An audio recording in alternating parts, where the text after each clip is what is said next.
Bildiğin buzdolabının içerisine kayıt olan bir telefon koysak içeride nasıl bir görüntü ortaya çıkar? Ben bu çılgınca bir şeyi denedim. Böyle bir görüntü ortaya çıktı. Görüntüyü size göstermeden önce like atıp abone olursanız çok sevinirim.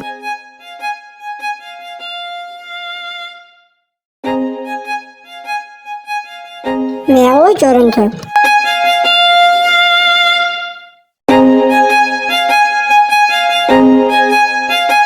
Ve böyle tarz videoların devamı için beni takip ediniz.